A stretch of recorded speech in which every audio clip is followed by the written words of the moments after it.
Mi marido me invitó a cenar con su jefe. Tras escuchar 5 minutos de su conversación en alemán, me levanté en silencio y fui a pedir el divorcio. Hola, queridos oyentes del canal Confesiones al Anochecer. Un temprano otoño en Madrid, el cielo de un color plomizo, como diluido en humo. El asfalto aún brilla, después de una llovizna que llegó y se fue con la misma brusquedad. El viento, colándose entre los edificios señoriales del barrio de Salamanca, trae consigo el olor a tierra mojada y a un guiso caliente de las cocinas donde se acaban de encender los fuegos. En una atmósfera tan gris y apacible, es fácil creer que todo está en calma, hasta que la puerta se cierra detrás de ti y te quedas a solas con tu vida real. Me llamo Lucía, tengo 34 años. Soy fotógrafa. Me dedico a la publicidad y a la creación de contenido visual para diversas marcas. Cosméticos, ropa, productos de alimentación saludable. Los demás, al mirarme, a menudo pronuncian esa frase tan familiar. «Qué suerte tienes, Lucía. Eres guapa, ganas bien. Y encima tú, marido, trabaja en una gran empresa». Me he acostumbrado tanto a escucharlo que solo sonrío como respuesta. Hay cumplidos que suenan agradables, pero que dejan un regusto amargo en el alma. Mi marido se llama Javier. Es 2 años mayor que yo. Javier trabaja en una agencia de medios que se ocupa de la distribución y promoción de marcas extranjeras en el mercado español. A juzgar por su apariencia, Javier es de esos hombres que inspiran confianza. Camisas siempre planchadas, pelo cuidadosamente peinado, habla en voz baja y en público se comporta de manera contenida y correcta. Mi madre dijo una vez: «Ese chico parece tan serio, seguro que será un buen marido y un pilar en el que apoyarte». En aquel entonces le creí. Le creí tanto que invertí toda mi juventud en este matrimonio, sin pensar que un día estaría sentada contando las grietas de nuestra relación, como si fueran los dibujos de una vieja taza de porcelana. Llevamos 7 años casados. Nuestro piso no era lujoso, un piso normal de 2 dormitorios en un buen edificio del barrio de Chamberí, en una calle bordeada de viejos plátanos. No era espectacular, pero sí acogedor. Desde las cortinas color crema y la maceta con un geranio en la terraza acristalada hasta el tarro de la sal en la cocina, todo había sido creado por mis manos. Me gustaba volver del trabajo, abrir la puerta y ver la luz en las ventanas, el suelo limpio y escuchar el suave murmullo del agua hirviendo en una cacerola. Cualquier mujer, por fuerte que sea, sueña en el fondo de su corazón con un lugar al que poder volver y relajarse. Lástima que, con el tiempo, nuestro hogar se convirtiera, para mí, más en un refugio contra la lluvia que en un puerto tranquilo. Aquella tarde entré en casa cuando el reloj marcaba poco más de las 6. Javier ya había vuelto. Sus zapatos estaban colocados ordenadamente en el zapatero, su maletín sobre el sofá. Estaba sentado frente al televisor, viendo las noticias económicas, pero su mirada estaba ausente. Al pasar, como de costumbre, le pregunté: «¿Cenas en casa?». Javier, sin volverse, respondió secamente: «Ajá». Ese simple ajá, ligero e indiferente, sonó más frío que un vaso de agua que ha pasado toda la noche en el alféizar. Fui a la cocina, colgué el bolso, me puse ropa de casa, lavé unas lentejas y las puse a cocer. En la nevera había unos filetes de ternera, un poco de ensalada, unos champiñones y medio calabacín. Decidí preparar una crema de champiñones, saltear el calabacín y calentar los filetes con puré de patatas. Comida, sencilla, sin complicaciones, pero de esa que reconforta el alma. Mantenía la costumbre de preparar la cena cada noche, si no estaba ocupada en alguna sesión de fotos. No porque nadie me obligara, sino porque una vez creí que una cena compartida une a las personas. Solo más tarde comprendí que ni la cena más caliente puede calentar un corazón que se ha enfriado. Cuando puse la mesa, le llamé: «Javier, a cenar». Apagó el televisor, se acercó y se sentó en silencio. Durante toda la cena, solo se escuchó el leve tintineo de los tenedores contra los platos. Le puse otro filete en el plato. Él solo gruñó, déjalo. No me preguntó si estaba cansada del trabajo, no inició ninguna conversación, ni siquiera me miró más de un segundo. Dicen que marido y mujer son un equipo que juntos pueden mover montañas. Pero nosotros estábamos sentados a la misma mesa, más distantes el uno del otro que dos desconocidos en un bar de carretera. A veces pienso que lo más terrible en un matrimonio es el silencio. Cuando discutes, al menos hay un sonido que confirma que la relación todavía existe. Pero con el silencio prolongado, te acostumbras a que ya no es necesario entenderse. A mitad de la cena, sonó mi teléfono. Al ver el nombre en la pantalla, sentí un nudo en el estómago. Mi suegra. Pilar. Sí, dime Pilar. La voz al otro lado era dulce, pero con un matiz metálico. Lucía, cariño. Hoy pasé por el mercado, vi una merluza fresquísima. Quería pasar a dejárosla, pero temía que no estuvierais en casa. Por cierto, todavía tengo las llaves de repuesto, así que mañana pasaré. ¿Vale? Hizo una pausa y luego preguntó. ¿Javier ya está en casa? Sí, está cenando. Ajá. Los hombres llegan cansados del trabajo. Ten cuidado con lo que dices. Ya tiene suficiente estrés en la oficina. No necesita que le llenes la cabeza con más cosas en casa. Sonreí para mis adentros. Ni siquiera me había quejado. Nunca le había contado lo cansada que estaba yo. Pero sus consejos siempre se reducían a lo mismo. Yo debía asegurarme de que su hijo estuviera cómodo. Sí, Pilar, lo sé, respondí con voz neutra. Colgué y volví a la mesa. Javier comía como si no hubiera oído nada. Miré al hombre que tenía enfrente y de repente sentí lo extraño que se había vuelto.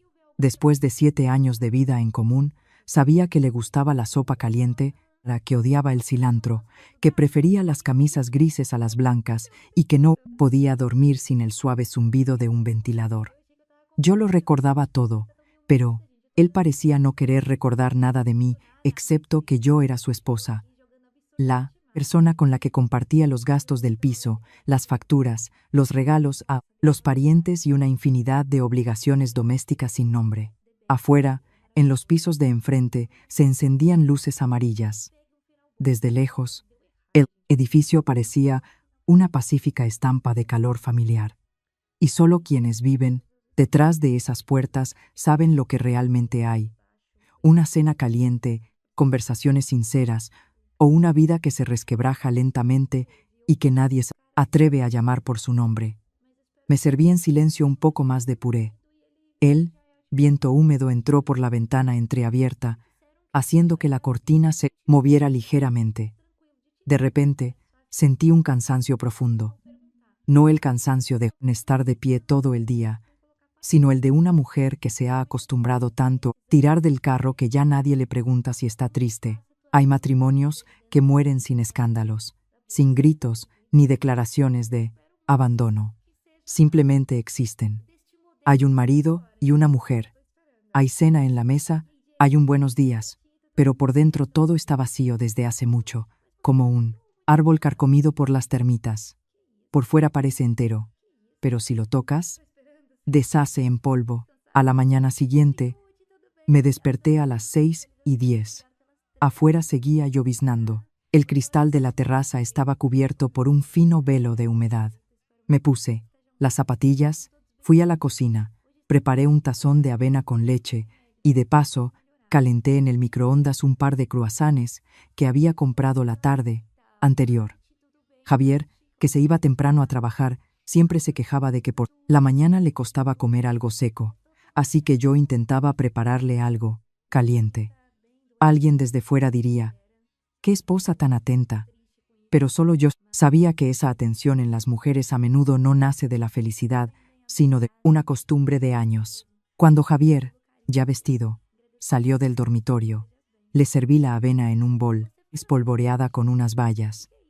Se sentó, removió un par de veces con la cuchara y preguntó, Hoy tienes sesión de fotos lejos, en la zona de las 4 torres.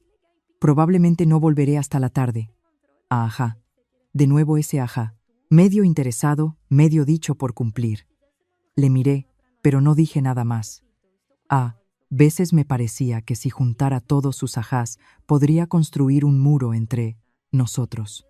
Javier terminó de comer, se levantó, se limpió la boca con una servilleta, cogió su maletín y dijo: «Hay que pagar el recibo de la luz antes del día 12. Ayer llegó el aviso de la comunidad». Lo dijo con tal naturalidad como si fuera mi obligación por defecto. Asentí. Sí, lo sé. La puerta se cerró, y en el piso reinó de nuevo el silencio habitual.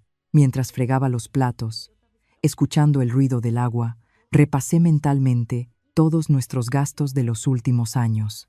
El alquiler, la luz, el agua, internet, el garaje, la comida, las medicinas para mi suegra cada vez que le dolían las articulaciones por el cambio de tiempo, el dinero para los regalos de sus parientes en aniversarios y fiestas, incluso la reparación del aire acondicionado el año pasado y la compra de un frigorífico nuevo el anterior, el dinero para el regalo del bebé de su prima. Cada gasto por separado no era enorme, pero juntos formaban una carga pesada y dolorosa que, durante más tiempo, había llevado yo. En los primeros años de matrimonio no le prestaba atención. Pensaba que en una familia debía ser así. Quien está más fuerte en ese momento, asume más. Marido y mujer sina, suna, un solo equipo. Lo creía sinceramente. Por aquel entonces, el sueldo de Javier era más bajo, su trabajo inestable, así que yo misma tomaba la iniciativa. Si un mes no llegábamos, yo añadía de lo mío en silencio. Cuando su madre le empezó a doler la espalda y necesitaba una resonancia magnética urgente, fui la primera en transferir el dinero. Si mis padres tenían alguna necesidad, también la resolvía yo sola para no poner a mi marido en una situación incómoda. Nunca se lo eché en cara. En mi opinión, si eres una familia, es mezquino contar quién ha gastado cuánto. Pero, como resultó, no todo el mundo piensa igual. Recuerdo que hace 1 año y medio fuimos al aniversario de un ex colega de Javier. Ese día llevaba un vestido azul oscuro y me había maquillado ligeramente, porque venía directa de una sesión de fotos. En cuanto entramos, una de sus conocidas se me acercó con una amplia sonrisa. «Anda, Lucía, qué espectacular estás. Dicen que como freelance te rifan». «¡Qué crack!». Sonreí, sin tiempo a responder, cuando Javier, que estaba a mi lado, intervino. «Ha tenido suerte, es un buen momento. En esta profesión, hoy tienes mucho y mañana nada. Cero estabilidad». Sus palabras, lanzadas como de pasada, congelaron mi sonrisa. Cuando te elogian, tu marido no tiene la obligación de sentirse orgulloso. Pero, al menos, no. Debería de evaluar tus esfuerzos como si todo fuera pura suerte. Entonces todavía me consolaba pensando que quizás lo había dicho por modestia. Solo más tarde comprendí que era su manera de no sentirse tan insignificante a mi lado. Y no fue un caso aislado. Cuando alguien preguntaba si me iba bien, Javier respondía: «Bueno, ya sabes cómo son estas cosas de mujeres. Todo lo que tiene que ver con imágenes parece un éxito, pero en realidad es muy inestable». Cuando alguien me elogiaba por mi dedicación, él sonreía con ironía: «Es que es muy perfeccionista, pero en casa es como todas. Nada especial». Cada una de esas palabras se convertía con el tiempo en una espina. Me dolía, pero seguía callando. Una vez intenté hablar con él sinceramente. Una tarde, mientras también llovía fuera, le dije: «Javier, escucha, cuando la gente me elogia, no significa que te estén criticando a ti. Somos una familia. ¿Por qué tenemos que competir con las palabras?». Javier dejó el vaso en la mesa y me miró. Su voz era baja, pero fría. «Para ti es fácil decirlo. A quien elogian es a ti. no a mí. Me quedé helada. En resumen, se sentía humillado, pero en lugar de intentar crecer él mismo, eligió otro camino. Rebajarme a su nivel para que no le irritara tanto. Sobre las 10 de la mañana, mientras retocaba unas fotos para un cliente, volvió a sonar el teléfono. Mi suegra. Sí. Dime, Pilar. Al otro lado. Primero, suspiró y luego empezó a hablar. Lucía, cariño, ayer estuve en el médico para una revisión. Me ha recetado un medicamento nuevo para las articulaciones. Esta caja cuesta casi 100 euros más que la anterior. Cuando tengas tiempo, cómpramela, por favor. ¿Javier lo sabe?, pregunté. Respondió al instante con una nota de reproche en la voz. Pero si está todo el día en el trabajo. ¿Para qué molestarle?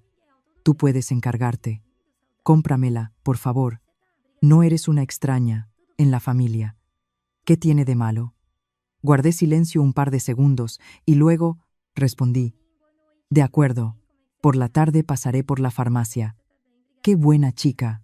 Sabía que eras la única comprensiva de la familia. La llamada terminó. Dejé el teléfono sintiendo un nudo en la garganta. La palabra comprensiva suena como un elogio, pero para mí era como una soga hábilmente atada.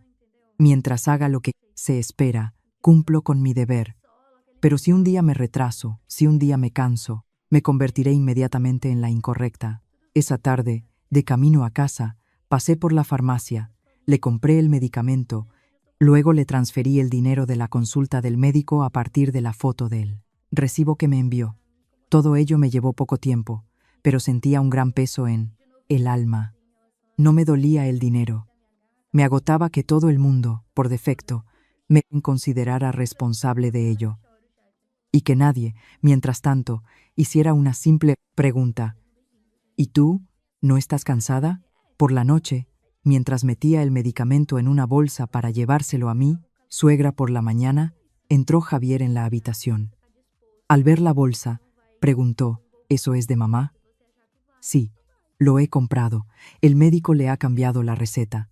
Javier asintió, como si fuera lo más normal, y luego añadió, guarda el ticket. A final de mes, si sobra dinero, te devuelvo una parte. Le miré y sonreí, amargamente. Quédatelo. Cuando de verdad quieras devolverlo, entonces hablamos. Javier frunció el ceño. ¿Qué quieres decir? Doblé la bolsa con cuidado. Nada. Simplemente, hay cosas que haces tan a menudo que se convierten en costumbre. Y quien lleva esa carga, con el tiempo, ni siquiera tiene derecho a decir que está cansado. Dicho esto, me fui al dormitorio. Afuera, la lluvia volvía a caer, repiqueteando en el vierteaguas metálico. Estaba de pie frente al armario y de repente sentí que me dolía la espalda. No por haber cargado peso, no por haber caminado mucho, sino porque en esta casa había una carga que, cuanto mejor la llevas, más rápido olvidan todos que tú también eres de carne y hueso. Cuánto dinero había gastado, todos lo recordaban muy bien, pero mi bondad y mi paciencia parecía que nadie las notaba. A partir de esa noche, empecé a mirar a Javier de otra manera, no con los ojos de una esposa que todavía intenta consolarse a sí misma. Quizás está cansado, tiene estrés, todo mejorará. Le miraba como a una persona con la que había vivido 7 años, pero que cada día se revelaba desde un lado nuevo, desconocido. Javier no siempre era abiertamente desagradable. Era de los que saben guardar las apariencias. En público sonreía, era educado con los mayores, incluso podía ayudar con pequeños favores. Precisamente por eso, si le hubiera contado a alguien que vivir con él se había vuelto insoportable, difícilmente me habrían creído. Me habrían mirado a mí, luego a él, y habrían pensado, seguramente ella es demasiado exigente. Lo más terrible no son los gritos y los escándalos, son los pequeños pinchazos imperceptibles que se infligen cada día, hasta que un día sientes que todo tu cuerpo está entumecido por el dolor y ni siquiera sabes por dónde empezar a quejarte. Un día, a la hora de comer, mientras estaba sentada a la mesa editando fotos, Javier volvió del trabajo antes de lo habitual. Abrió la nevera, la recorrió con mirada y preguntó: ¿hay algo de comer en casa? Por la mañana preparé sopa de pollo, también hay paella y ensalada de pepino. Se sentó a la mesa y sirvió sopa. Después de unas cucharadas, miró la pantalla de mi portátil. Ese día trabajaba en una campaña publicitaria para una marca de cosméticos nacional. Luz cuidada, diseño limpio, un cliente generoso. Javier miró unos segundos y luego sonrió con ironía. Es curioso que se pueda ganar dinero moviendo las barritas de brillo y contraste en Photoshop. Dejé el ratón y me volví hacia él. Si quieres decir algo, dilo directamente. Javier se encogió de hombros. Nada, solo pienso que tu profesión tiene mucha suerte. Una cara bonita, saber usar filtros y se puede vivir muy bien. Aquellas palabras hicieron que todo hirviera dentro de mí. Si hubiera pasado unos años antes, probablemente habría empezado a discutir. Pero ese día, solo pregunté muy lentamente: ¿crees que mi trabajo consiste solo en eso? ¿Y en qué más? Dejó la cuchara y se reclinó en la silla. Prueba a trabajar en una oficina, como la gente normal. La presión de los objetivos de ventas, de los jefes, de los compañeros. No como tú, que si quieres coges un proyecto y si no, en que descansas. Le miré directamente a los ojos, así que crees que yo no tengo ninguna presión. ¿Presión de qué? Bueno, el cliente te pedirá que rehagas algo un par de veces. La sesión se retrasará un par de horas. Comparado con lo que los hombres arrastramos en este mundo, todo eso son menudencias. Esas palabras fueron a la vez ridículas y amargas. Resulta que durante todos estos años no le molestaba cuánto ganaba yo, sino que consideraba mi trabajo algo poco serio. Se suele decir que el éxito del marido es mérito de la esposa, pero en nuestra casa, mi mérito era algo que se daba por sentado, mientras que su amor propio debía ser cuidado y mimado. Me levanté y llevé mi plato a la cocina. A mi espalda llegó su consejo, medio en broma, medio en serio, que me revolvió aún más el estómago. Te lo digo para que sepas medirte. Tampoco es bueno que una mujer tenga más éxito que su marido. Me di la vuelta. ¿Tienes miedo de que yo sea mejor que tú? ¿O tienes miedo de admitir que tú eres peor? Tras esa pregunta, el rostro de Javier se petrificó. Me miró fijamente, entrecerrando los ojos. Unos segundos después, soltó una risita seca. Últimamente te has vuelto muy mordaz. No respondí. Sabía que había tocado un punto sensible. Dicen que la verdad duele, pero para una persona con el ego herido, cualquier verdad son espinas. Esa noche, tumbada de espaldas a la pared, miraba la penumbra de la habitación. De repente, recordé los primeros años de nuestro matrimonio. Entonces Javier no era así. Una vez, en mitad de la noche, cruzó medio Madrid para comprarme caldo de pollo porque yo tenía fiebre. Me esperaba en la puerta del estudio después de una larga sesión de fotos con una taza de mi café con leche favorito en las manos. Me susurraba que viviríamos juntos, compartiendo todo lo que tuviéramos y lo más importante, nunca abandonarnos. Las personas son seres extraños. A veces no cambian de un día para otro. Se pudren poco a poco, se desplazan milímetro a milímetro, hasta que un día los miras y te das cuenta de que ya no los reconoces. ¿O quizás todo eso estuvo en él desde el principio? Simplemente, la precariedad y la inestabilidad no permitían que se manifestara. El mayor dolor de mi matrimonio no fue que Javier devaluara mi trabajo, sino que, cada vez que se sentía un perdedor, no intentaba mejorar ni se sentaba a hablar, sinceramente. Elegía herirme, presionarme, como si al hacerme un poco menos brillante, él no pareciera tan opaco a mi lado. Había una historia que hacía tiempo que no recordaba. En el tercer año de matrimonio, me quedé embarazada, pero a los poco más de 2 meses sufrí un aborto espontáneo. Ese día tuve una sesión de fotos muy dura en la calle. Estuve mucho tiempo de pie y además llevaba varias noches sin apenas dormir. Por la Tarde, me empezó a doler el abdomen y comencé a sangrar. En el hospital no pudieron salvar al bebé. Tumbada en aquella cama de sábanas blancas, escuchaba la voz suave del médico mientras las lágrimas corrían solas por mis mejillas. Javier estuvo a mi lado ese día, sujetándome la mano, en silencio. Pero solo, unos meses después, esa tragedia se convirtió en algo difuso en nuestra casa. Mi suegra no me culpaba directamente, pero insinuaba que las mujeres demasiado entradas en su carrera a menudo no pueden llevar un embarazo a término. Y Javier pasó de ser compasivo a ser evasivo.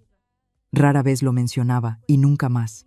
Me abrazó para consolarme por ese dolor.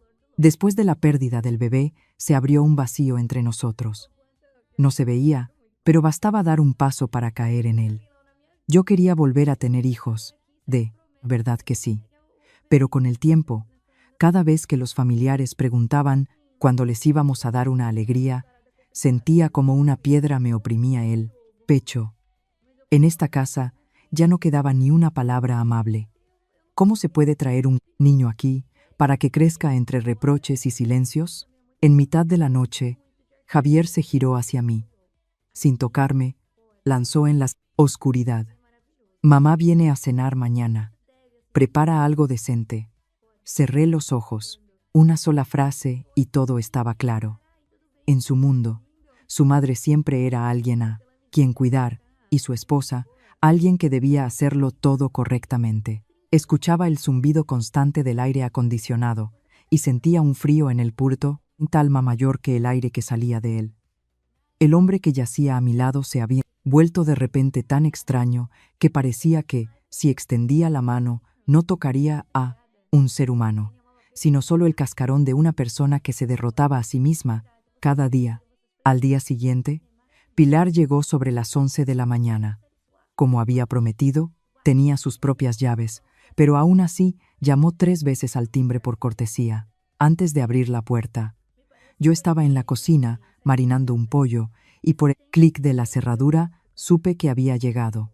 Las personas mayores a menudo hacen eso. Entran en casa de sus hijos con aire de ser los principales inspectores de orden. Llevaba un chándal de terciopelo de color café. El pelo, perfectamente peinado. En las manos, una bolsa con fruta y pescado comprados en el mercado. Al entrar, recorrió con la mirada todo a su alrededor, desde el zapatero hasta la mesa del comedor, y luego dejó la bolsa. La casa parece limpia, pero esa planta de la terraza se te ha puesto un poco amarilla. No es bueno tener plantas mustias en casa. Se va la energía vital. Me sequé las manos en un paño y salí a su encuentro. «Hola, Pilar. Es que estos días salgo temprano y vuelvo tarde. No he tenido tiempo de regarla». Ella asintió de una manera que me hizo entender que estaba siendo evaluada. Luego fue directa a la cocina, levantó la tapa de la olla donde cocía una sopa, echó un vistazo a la sartén con el pollo y miró las verduras lavadas. «¿Qué preparas hoy?» «Pollo guisado, una crema de champiñones y haré una ensaladilla rusa. Javier me dijo que veníais, así que estoy cocinando lo que a él le gusta». Se sentó en una silla de la cocina y empezó a abanicarse con un pequeño abanico. Ajá. Cuando un hombre llega a casa y en la mesa hay una cena decente, le apetece volver. Porque ahora muchas chicas, en cuanto ganan un poco de dinero, ya está, comen por ahí en cualquier sitio. La casa no parece un hogar.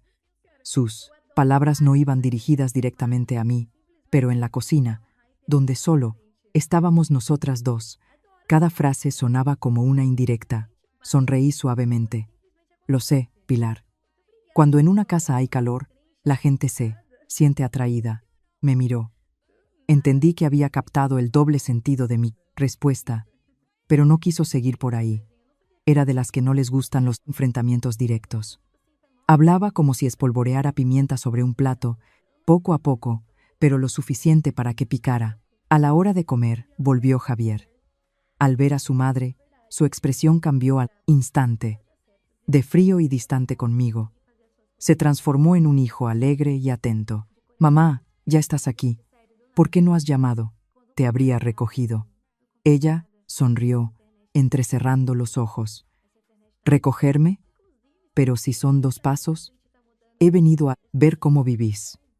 Al oír la palabra ver, mientras ponía la mesa, solo sentí un vacío. Durante mis años de matrimonio había aprendido bien que muchas suegras no vienen a casa de su hijo de visita, sino de inspección. La comida estaba bastante bien presentada: crema de champiñones, pollo guisado, ensaladilla, pan recién hecho. Javier, después de unas cucharadas, dijo: «Mamá, hoy está muy bueno». No tuve tiempo de alegrarme, porque Pilar añadió al instante: «Bueno está, pero saber cocinar para una mujer es lo normal.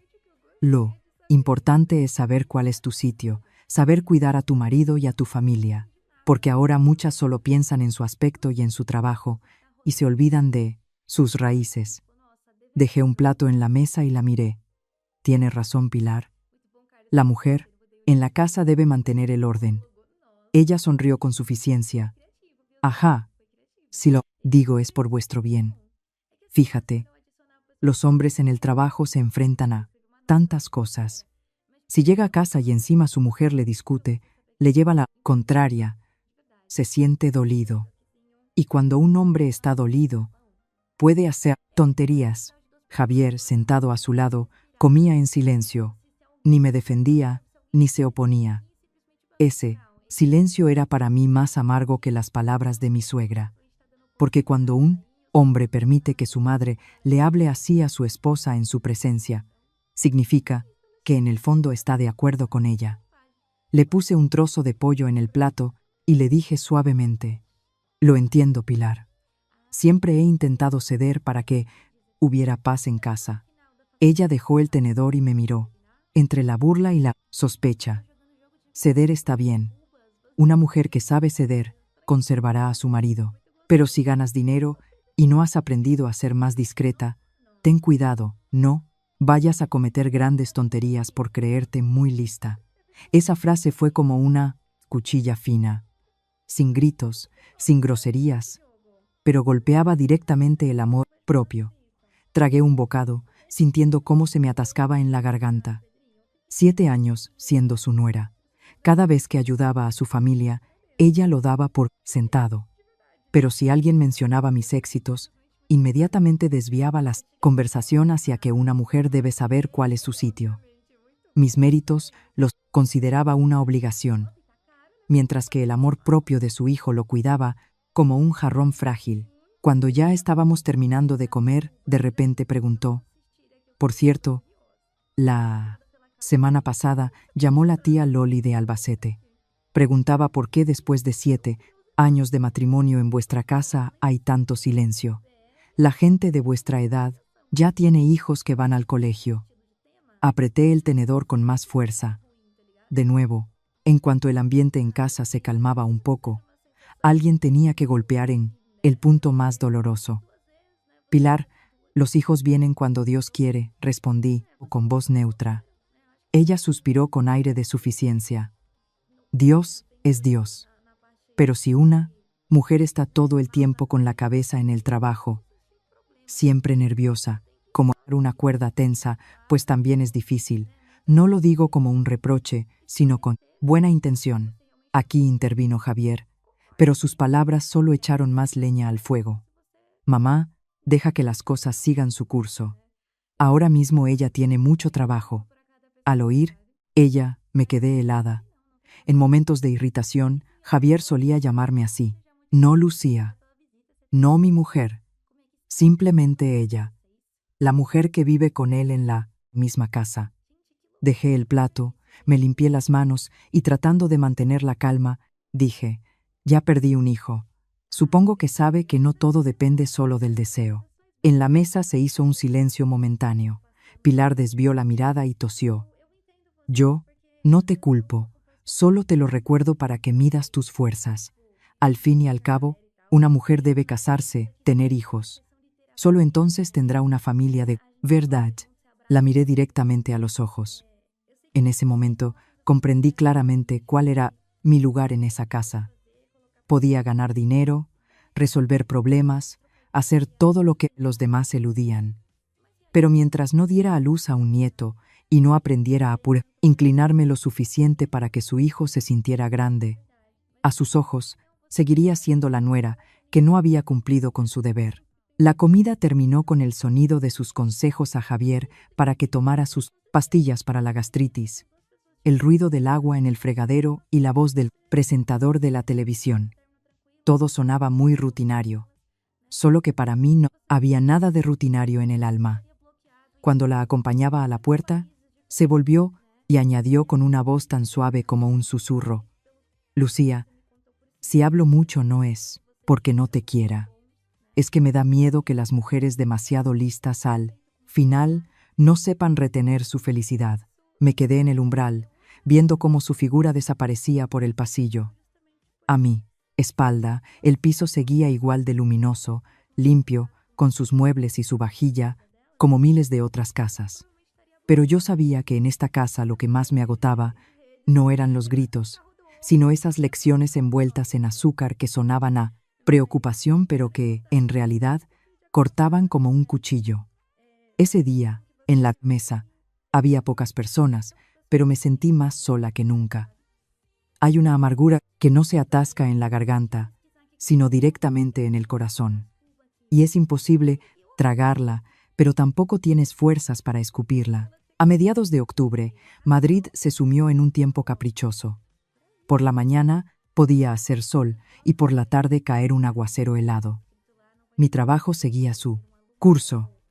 3 días de sesión de fotos a la semana y, entre medias, edición, preparación de propuestas para clientes. Pero Javier había cambiado mucho últimamente. Primero empezó a volver a casa más tarde, alegando exceso de trabajo. Luego comenzaron las conversaciones sobre una oportunidad, un punto de inflexión y que si lo consigo ahora, todo cambiará. Se compró 2 camisas nuevas en una semana, varias corbatas y empezó a pasar más tiempo frente al espejo.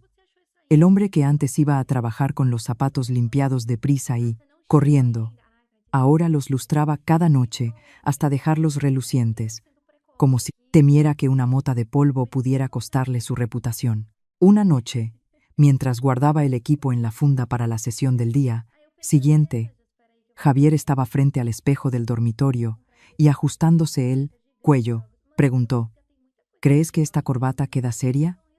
Levanté la vista hacia la corbata azul oscuro que tenía en las manos. «No está mal, combina con la camisa blanca». Él asintió con un toque de autocomplacencia. «La semana que viene tengo una reunión importante. Tengo que ir impecable».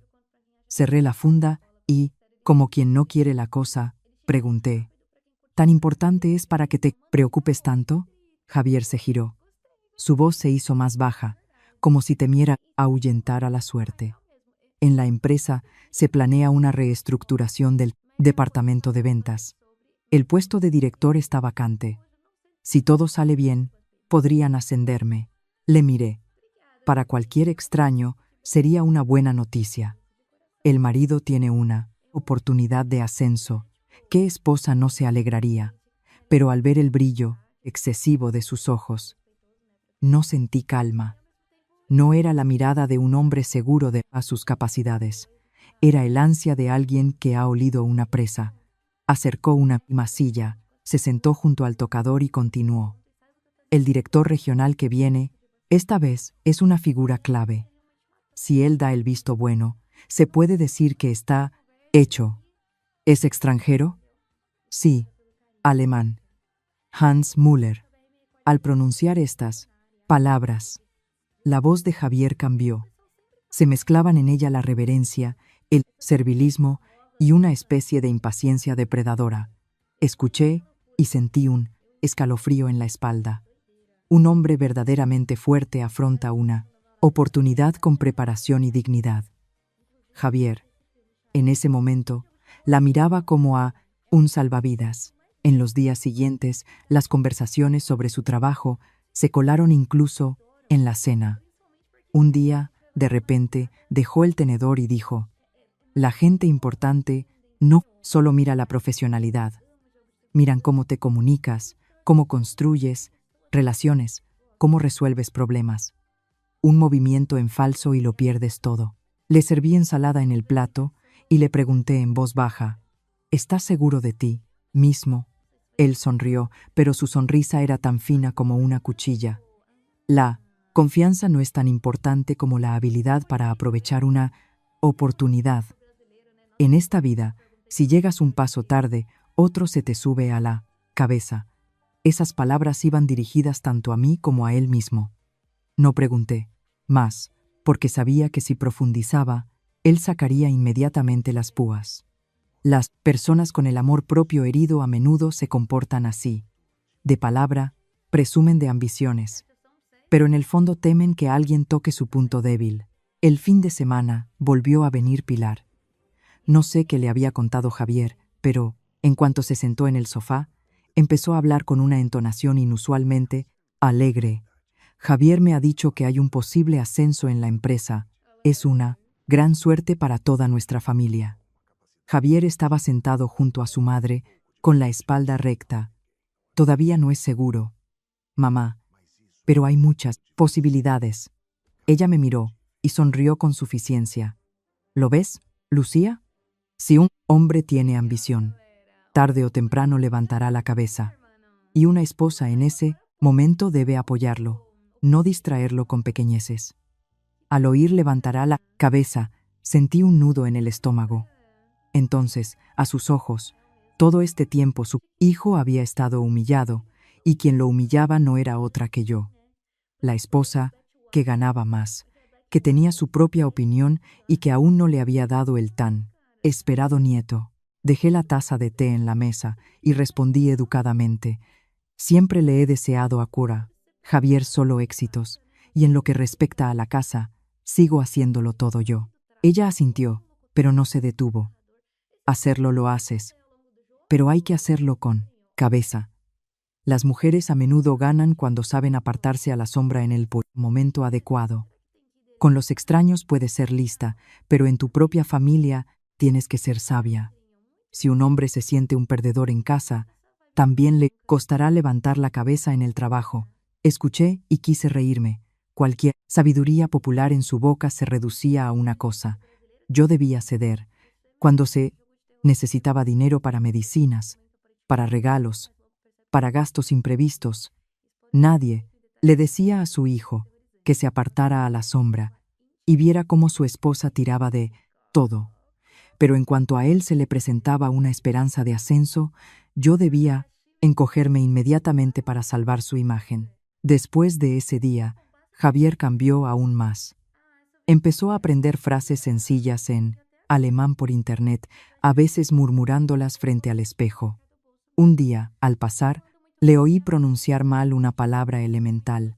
Quise corregirle, pero me contuve, no por maldad, sino porque sabía que gente como Javier no quiere que la corrijan, sino que la elogien por su progreso. Otra noche, después de la ducha, Javier se echó un perfume nuevo con un aroma amaderado y especiado y me preguntó, ¿crees que este olor es apropiado para un hombre de negocios? Mientras doblaba una toalla, levanté la cabeza. Sí, pero es demasiado intenso. Úsalo con moderación. Él torció los labios. Cuando trabajas con extranjeros, la imagen lo es todo. Hay que destacar. Doblé la última toalla y dije lentamente, solo espero que tu forma de destacar sea por tus capacidades. El ambiente en la habitación se tensó. Javier me miró. Su mirada se volvió punzante. ¿Quieres decir que no tengo capacidades? Yo no he dicho eso. Pero siempre hablas como si me estuvieras dando lecciones. Me levanté y guardé las toallas en el armario, sintiendo un cansancio que me quitaba cualquier gana de discutir. En la vida hay personas que hablan constantemente de aspirar a más, pero en cuanto alguien roza ligeramente su inseguridad, sisean como un gato al que le han pisado la cola. Esa noche, mientras Javier volvía a estar frente al espejo, ajustándose la corbata, miré su reflejo, el reflejo de un hombre que deseaba con todas sus fuerzas ascender, pero su mirada no era clara y segura. Había en ella algo febril, apresurado, casi hambriento. De repente, comprendí qué era lo que me inquietaba. No era su ambición. La ambición no es mala. Lo aterrador es cuando una persona anhela tanto un puesto que empieza a ver todo a su alrededor solo, como un medio para alcanzar su objetivo. Afuera, la lluvia golpeaba el vierteaguas metálico. En la habitación flotaba el olor del nuevo perfume de Javier. Me senté en el borde de la cama, sintiendo cómo un frío crecía en mi interior. Aspirar al éxito no es un pecado, pero hay miradas que revelan de inmediato que su dueño está dispuesto a pagar un precio sucio por lo que quiere. Si me hubieran preguntado al principio de nuestro matrimonio qué podría hacer, que dos personas que viven bajo el mismo techo se volvieran tan extrañas, probablemente habría respondido: la falta de comprensión. Vivir en la misma casa no significa entenderse. Comer en la misma mesa no significa ver el alma de otro. Javier sabía a qué hora me despertaba, qué platos cocinaba, cuántos clientes fijos tenía, pero nunca preguntaba por lo que había dentro de mí. Antes de casarme, trabajé casi 2 años en una agencia creativa alemana en el centro de Madrid. Era joven, había mucho trabajo y la presión era enorme. Los clientes de allí eran tan pedantes que podían hacer una observación por una sola errata en un correo. Para trabajar allí mucho tiempo, tuve que aprender alemán para escuchar, entender los briefings, comunicarme con fluidez. No lo hablaba como una nativa, pero mi nivel era suficiente para el trabajo y para entender una conversación normal. Después de casarme, cambié de trabajo. El alemán ya no era tan necesario y rara vez lo mencionaba, en parte porque no había necesidad, y en parte porque en esta casa, al parecer, a nadie le interesaba lo que había más allá de mi apariencia externa. Una vez, hace unos 4 años, comenté de pasada que antes trabajaba con socios alemanes. Javier, al oírlo, solo soltó una risita y preguntó de inmediato: ¿el sueldo era alto? Yo, riéndome, respondí: bastante. Pero era muy duro. Tuve que aprender el idioma. Él, mirando algo en su móvil, contestó: lo importante es que paguen. Y eso fue todo. No preguntó cómo lo aprendí. Sí, me resultó difícil. Sí me gustaba. En ese momento pensé que los hombres simplemente no prestan atención a los detalles. Más tarde comprendí que para una persona a la que le eres indiferente, hasta tus logros más significativos le parecen algo superficial. Desde que en la empresa de Javier empezaron los rumores sobre cambios de personal, el ambiente en casa se volvió aún más extraño. Pasaba más tiempo frente al espejo, eligiendo la camisa con tanto esmero como si no fuera a trabajar, sino a una cita. Al volver a casa, ya no tiraba el maletín en el sofá, lo dejaba con cuidado. A veces, incluso, se arreglaba el pelo mirándose en la pantalla oscura del móvil. Yo observaba en silencio. En la vida hay cosas sobre las que cuanto más preguntas, mejor las ocultan. Y el silencio a veces permite ver más. Una semana antes de aquella fatídica noche, Javier se volvió inusualmente cariñoso conmigo. Un día por la tarde volví de una sesión. Agotada, abrí la puerta y vi sobre la mesa una caja de pasteles, de una pastelería que me encantaba. Javier salió de la habitación con un vaso de agua y dijo con tono ligero: pasaba por allí, me acordé de que te gustan y los compré. Me quedé paralizada por un momento. En 7 años, por supuesto que me había comprado cosas, pero la forma en que lo dijo me pareció extraña, como si intentara cubrir con un glaseado de azúcar algo muy rancio entre nosotros. Dejé el bolso, gracias. Él me miró con una sonrisa de cortesía. Cansada hoy en la sesión. Normal. ¿Has adelgazado últimamente? No cojas tanto trabajo. Si esto hubiera sucedido en los primeros años de matrimonio, probablemente me habría alegrado de tal muestra de preocupación. Pero ahora, en lugar de alegría, sentí una punzada de recelo. La amabilidad que llega demasiado tarde a menudo no es amabilidad, sino el comienzo de algún cálculo. Esa noche, durante la cena, Javier mismo me sirvió un trozo de pollo en el plato. Me preguntó si tenía planes para mañana. Levanté la vista hacia él, tratando de entender qué estaba pasando. Por fuera se había vuelto más suave, pero esa suavidad no era natural. Era como si estuviera ensayando un papel. El clímax llegó la noche siguiente. Estaba junto al fregadero lavando los platos cuando Javier entró en la cocina. Se apoyó en el marco de la puerta y dijo con una voz inusualmente suave: «¿Estás libre este fin de semana?» Me di la vuelta. «No tengo sesiones, creo». «¿Por qué?» Dudó un momento y luego dijo: «Quiero invitarte a cenar con mi jefe, Hans».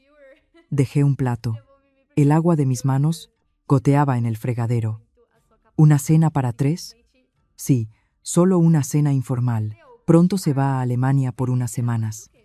Quiero aprovechar el momento para causar una buena impresión. Con la esposa, el ambiente será más relajado. La razón sonaba convincente. Un marido con posibilidades de ascenso quiere presentar a su esposa a su jefe. No había nada que objetar. Si me hubiera negado, habría parecido una esposa que no piensa en su marido, pero por alguna razón, al oír las palabras ir juntos, sentí como algo pesado se hundía en mi interior.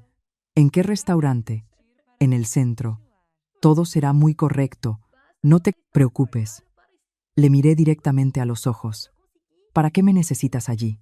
Javier sonrió, pero desvió la mirada por una fracción de segundo. Bueno, como te he dicho, cuando un hombre va con su esposa, demuestra que tiene estabilidad. Es una persona decente, sabe crear una imagen de familia. Los grandes jefes se fijan en eso. Me sequé las manos en un paño. Su respuesta era lógica, pero no me tranquilizaba. Tras unos segundos de silencio dije: «De acuerdo, iré». Javier exhaló aliviado. «Genial. Vístete elegante», pero sin llamar la atención. A la noche siguiente, mientras estaba frente al espejo eligiendo un vestido, mi presentimiento solo se intensificó. Elegí un vestido de color crema, con cuello cerrado y mangas largas, no ajustado, bastante sobrio. No quería parecer ni demasiado llamativa ni demasiado simple. Las mujeres tenemos una extraña intuición. A veces, una cena es solo una cena. Y a veces, apenas te está mirando en el espejo y ya sientes una piedra en el alma. Estaba abrochándome los puños cuando Javier se acercó por detrás. Miró mi reflejo y dijo con una voz tan dulce que me dio un escalofrío: «Esta noche sé un poco más. Suave. No seas tan fría, para que me sea más fácil llevar la conversación». Mi mano se detuvo en el botón. No me di la vuelta, solo miré en el espejo el rostro de mi marido que aparecía detrás de mi hombro. Me pareció increíblemente ajeno. «¿Qué significa más suave?», pregunté lentamente. Javier sonrió con ironía, como si estuviera complicando algo simple. «Pues eso. Sé, alegre, relajada, habla con suavidad. Ya me entiendes». Me giré y le miré directamente a los ojos. Por un momento, el aire en la habitación se espesó. Estaba de pie con su camisa planchada y su peinado impecable. En el aire flotaba el olor de su nuevo perfume. Afuera, la noche de Madrid era gris. Las nubes colgaban tan bajas que parecía que iba a llover de un momento a otro. Asentí, casi imperceptiblemente. «Sí, entiendo». Pero en realidad, en ese momento, entendí algo muy diferente. El hombre con el que había vivido 7 años nunca había sabido realmente quién era yo. Sabía que era atractiva, que sabía ganar dinero, que era lo suficientemente discreta como para llevarme con él y no quedar mal. Pero lo que había más adentro no lo sabía o no quería saberlo. Y, quizás, precisamente, ese desprecio se convertiría finalmente en el fracaso más doloroso de su vida. El restaurante que eligió Javier estaba en un hotel caro del centro de Madrid.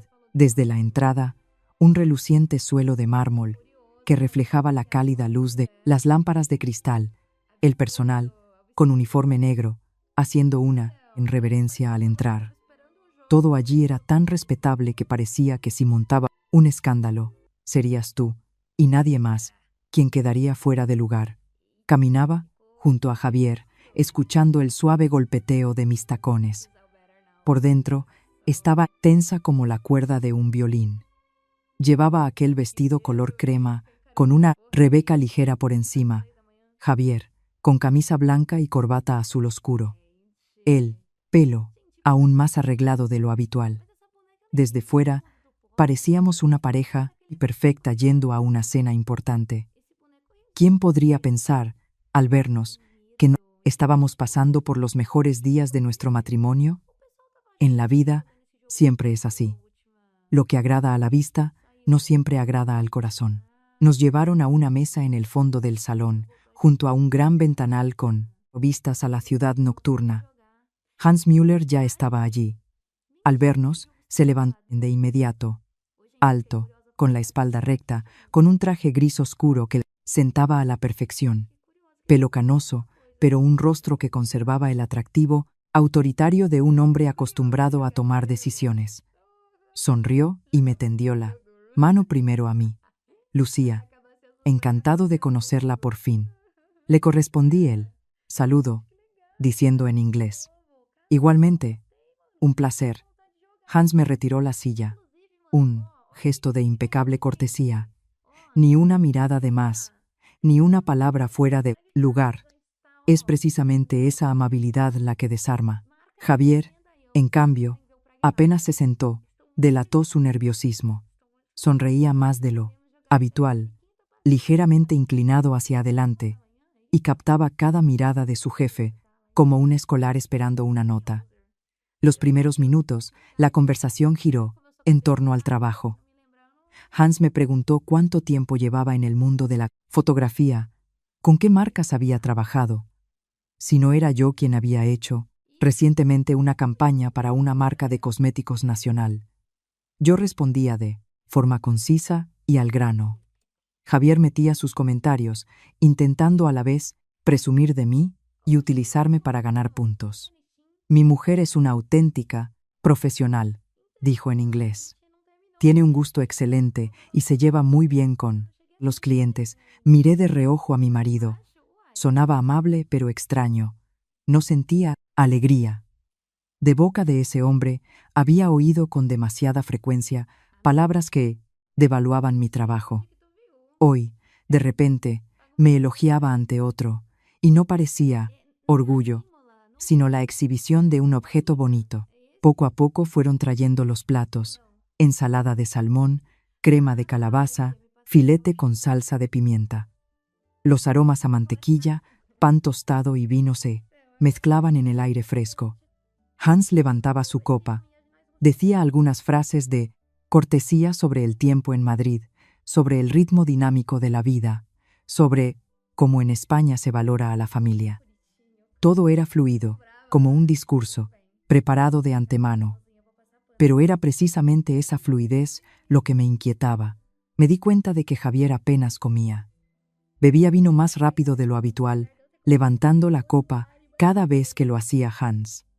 En un momento dado, incluso, se volvió hacia mí y dijo con una sonrisa: «Bebe un poco más. El vino es ligero, solo lo he probado. Para mí es suficiente». Él sonrió, pero en sus ojos, por una fracción de segundo, brilló la irritación. Lo vi y fingí no darme cuenta. Veces. La expresión de una persona cambia medio segundo, pero es suficiente para entender lo que está pensando.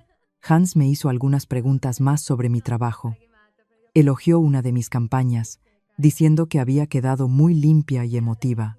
Añadió que le gustaban las mujeres de Europa del Este que se toman en serio su trabajo, pero que al mismo tiempo conservan su suavidad. La frase parecía inofensiva, pero la forma en que me miró al pronunciar la palabra suavidad hizo que se me helaran los dedos. Dejé el tenedor y sonreí contenidamente. «Gracias». Javier, al oírlo, retomó la conversación al instante, como temiendo que se produjera una pausa. Volvió a servir vino a Hans y a mí. Cubrí suavemente mi copa con la mano. «Ya tengo Suficiente. Venga, mujer. Un poquito más, susurró Javier, sin borrar la sonrisa de su rostro. Estamos relajándonos. Miré su mano sosteniendo la botella y sentí como un peso crecía en mi interior. Desde el principio de la cena, había repetido con demasiada insistencia que debía estar alegre, relajada, más suave. En una cena normal no se habla así. En un rincón del salón, un pianista tocaba en voz baja. La luz caía sobre la mesa, reflejándose en las copas. Todo era hermoso, empalagosamente hermoso. Estaba sentada entre dos hombres, mi marido y su jefe, y me sentía como una participante en un espectáculo previamente montado. Solo que no sabía cuándo sería el final. Cuando trajeron el plato principal, Hans se limpió los labios con la servilleta y se volvió hacia Javier. Su voz se hizo más baja, más natural, y cambió al alemán. En ese momento, no levanté la cabeza. Solo cogí el vaso de agua, intentando respirar con normalidad, como si nada hubiera pasado. Fue una reacción casi instintiva. Se suele pensar que una mujer, al sospechar algo, empieza a mirar fijamente, a hacer preguntas, a cambiar de expresión. Pero no, cuando el instinto da la alarma, lo primero que haces es quedarte quieta. Hans dijo una frase corta, lenta y clara. Javier, al oírla, sonrió forzadamente y respondió en un alemán chapurreado, esforzándose claramente por agradar. Bajé la vista, pero mis oídos captaban cada sonido. En un segundo, comprendí. La máscara de cortesía estaba a punto de caer. Y esta cena era mucho más que una simple cena. Hans se inclinó ligeramente hacia Javier. Su voz era grave, cada palabra tan nítida como un golpe en un cristal. Dijo que yo era más guapa de lo que pensaba. Dijo que mujeres como yo, si fueran un poco más complacientes, podrían simplificar mucho las cosas. Después de la primera frase, todavía pensé que me lo había imaginado. Después de la segunda, se me helaron las manos. Y cuando Hans, sonriendo con ironía, añadió que si la noche salía bien, la cuestión del ascenso de Javier estaría resuelta, supe que no había oído mal. Me quedé inmóvil, mirando el borde del mantel. En las mesas vecinas tintineaban suavemente los cubiertos. El pianista seguía tocando, solo que en mi pecho algo se había desplomado pesadamente hasta el fondo. Javier sonrió forzadamente, con esa sonrisa que yo conocía tan bien, y respondió, en un alemán quebrado pero tan afilado como una cuchilla. Mi mujer no sabe alemán. Tolera mal el alcohol, un par de copas más, y todo irá bien. Entiendo súper indirecta, señor Müller. Necesito mucho ese puesto. Escuché cada palabra. Probablemente no olvidaré ese momento en toda mi vida. No, porque Javier me hubiera sido infiel en el sentido habitual de la palabra, sino porque estaba sentado a mi lado, sobrio, con un traje decente, y discutiendo cómo usar a su propia esposa como mercancía para conseguir un puesto en la empresa. 7 años de matrimonio, todos mis esfuerzos, toda mi paciencia, todo se convirtió en un instante en una verdad repugnante.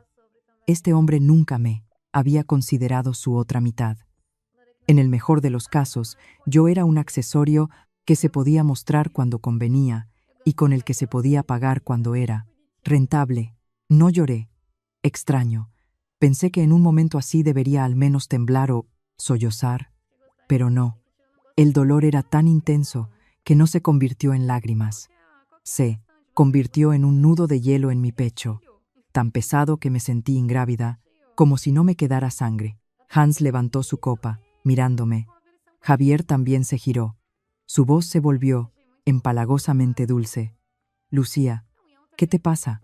Bebe un poco más. Dejé el vaso de agua y levanté la vista hacia mi marido. Solo una mirada. Ese rostro, esos ojos, esa boca, que una vez me habían dicho tantas palabras tiernas. Y ahora, en pocos minutos, se me habían vuelto asquerosamente ajenos. Sonreí débilmente, lo suficientemente educada para que nadie sospechara nada. Disculpad, necesito ir al servicio. Javier asintió al instante. Probablemente pensó que el plan iba, según lo previsto. Hans solo inclinó ligeramente la cabeza, manteniendo su punto. Impecable cortesía. Me levanté, cogí mi bolso y me fui, con la espalda recta, como si de verdad solo fuera a retocarme el maquillaje. Solo cuando la puerta del baño se cerró detrás de mí, me apoyé con las manos en el lavabo y respiré hondo y entrecortadamente. En el espejo, mi rostro estaba tranquilo. El pintalabios no se había corrido, el peinado estaba intacto. Solo mis ojos eran diferentes, vacíos. Saqué el teléfono y le escribí a mi amiga Sofía una sola frase: mi marido está intentando venderme a su jefe por un puesto. Lo he oído todo en alemán. Tras enviar el mensaje, compartí mi ubicación. No me temblaban las manos. El corazón no me latía con fuerza. Supongo que cuando el dolor llega a su límite, una persona se vuelve aterradoramente tranquila. Pedí un taxi a través de la aplicación, eligiendo la salida de servicio, y me miré una vez más en el espejo. No llorar, no volver y no montar una escena, no hacer lo que esperaban de mí, porque si ahora armaba un escándalo, solo tendría mi voz y mi humillación, y ellos tendrían vías de escape preparadas. Salí por una puerta lateral del restaurante. Afuera, Madrid acababa de ser lavada por la lluvia. El asfalto brillaba a la luz de los faros, como un espejo roto. Me subí al taxi, di mi dirección y me pareció que mi voz pertenecía a otra persona. Al volver al piso, no encendí todas las luces. Dejé solo una lámpara de pie en un rincón del salón. En la penumbra había tanto silencio que oía el tic-tac del reloj de pared. Más de una hora después, volvió Javier. Al verme, se puso inmediatamente la máscara de marido preocupado. ¿Por qué te fuiste sin decir nada? El señor Müller y yo estábamos muy preocupados. Ya pensaba en llevarte al hospital. Levanté la vista hacia él. Sin gritos, sin preguntas. Me empezó a doler mucho el estómago. No quería molestar a nadie. Javier se quedó paralizado un momento y luego exhaló aliviado. Tan bajo que un extraño no lo habría notado. Pero yo sí, lo noté. Ese suspiro me dijo que me había creído, que no había entendido nada, que no sabía nada y que seguía siendo esa esposa a la que se puede llevar a cualquier parte. Me levanté y me fui en silencio al dormitorio, cerrando la puerta detrás de mí. Esa noche no dormí. Me quedé tumbada, mirando al techo, escuchando cómo la lluvia golpeaba en el alféizar y cómo en la habitación de al lado un hombre caminaba de un lado a otro. Algunos matrimonios no mueren el día que se firman los papeles del divorcio. Mueren en el momento en que una persona decide que el honor de la otra es un objeto de negociación. Si has escuchado hasta este momento, probablemente entiendas que hay humillaciones que no se pueden tragar ni se puede fingir que no han ocurrido. Si estuvieras en mi lugar, ¿habrías montado un escándalo esa misma noche o te habrías callado para ver el verdadero rostro de la persona con la que compartías la cama? Dejad vuestros comentarios y no os vayáis, porque a veces lo más sorprendente no es la traición en sí, sino cómo una mujer se levanta al ver toda la profundidad de la bajeza. A la mañana siguiente, me desperté antes de lo habitual. El cielo estaba nublado. En el cristal de la terraza, las gotas de la lluvia nocturna se habían quedado quietas. Javier se había ido, dejando sobre la mesa un vaso de agua a medio beber. Lo miré y me aparté. Apenas ayer, este hombre podía estar frente a mí interpretando el papel de marido preocupado. Realmente, hay personas cuyas actuaciones podrían llenar teatros. Apenas me había preparado un té cuando llegó Sofía.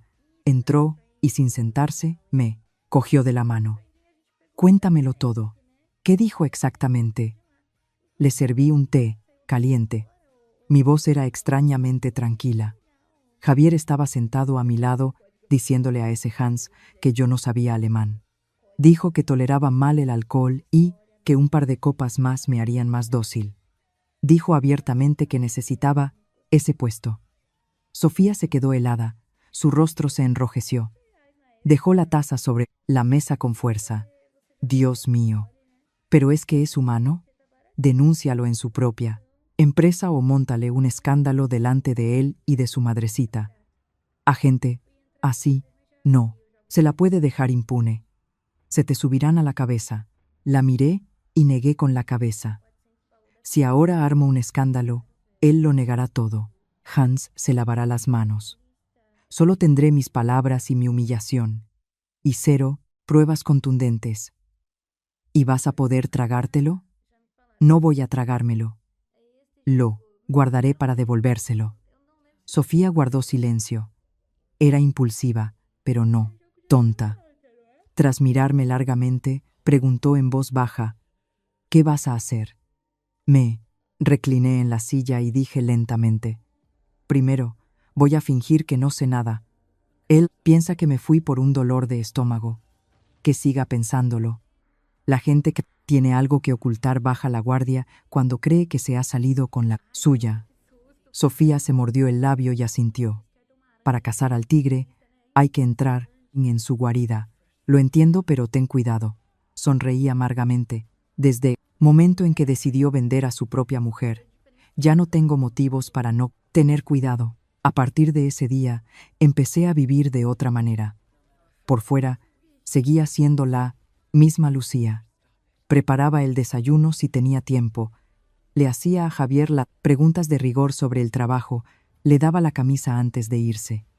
Incluso intentaba hablar con más suavidad para que se creyera del todo que lo de aquella noche había sido solo un desafortunado accidente. Y Javier se lo creyó.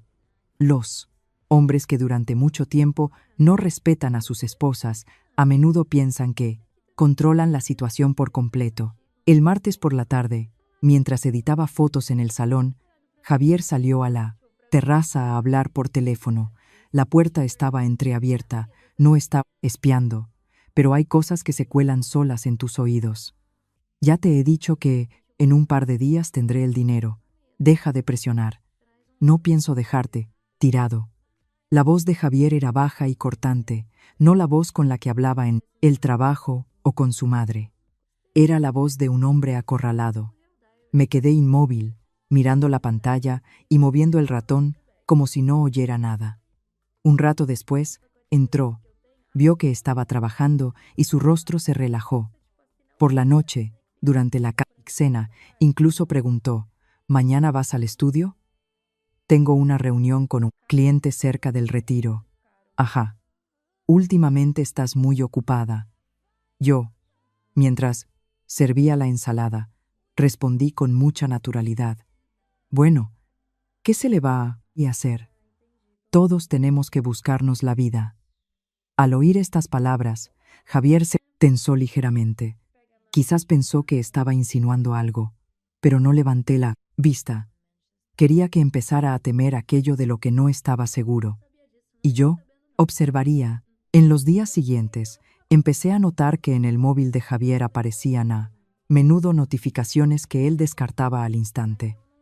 Una vez, mientras estaba en la ducha, la pantalla se iluminó. Solo pude ver parte de una frase. Hoy. Cerramos el asunto. No cogí su teléfono. No lo necesitaba. Cuando sabes que hay ratones en casa, lo primero no es golpear en todos los rincones, sino seguir su rastro. Cuanto más observaba, más claro se volvía todo. Javier ansiaba ese puesto no solo para superar a mí, a sus amigos o a quienes alguna vez le miraron por encima del hombro. Necesitaba ese puesto para salvar algo más que su amor propio. Dinero, deudas y, por lo visto, urgentes. Por la noche, como de costumbre, me tumbé dándole la espalda. El mismo zumbido del aire acondicionado, la misma habitación, el mismo armario, el mismo hombre a medio metro de mí. Solo que yo era diferente. Ya no estaba tumbada junto a mí. Marido. Estaba tumbada junto a una persona que se había despojado a sí misma de ese estatus aquella noche en el restaurante. Engaña una vez y no habrá más. Confianza. Esa verdad nunca falla.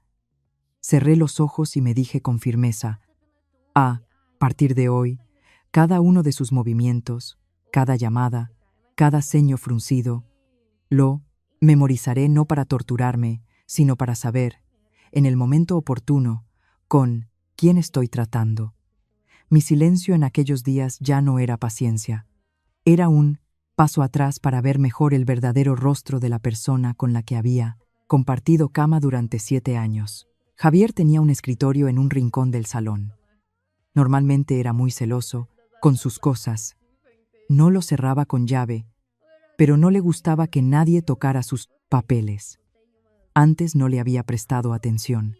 Cada uno debe tener su espacio personal.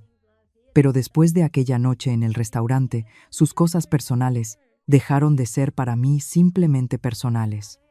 Se convirtieron en piezas de un rompecabezas que podía llevar a la verdad. Ese día caía una lluvia otoñal persistente. Acababa de volver de ver a un cliente. La casa estaba vacía. Al pasar junto al escritorio, noté que del cajón inferior asomaba la esquina de un papel como si lo hubieran cerrado con prisa, solo una pequeña esquina blanca, pero por alguna razón me detuve.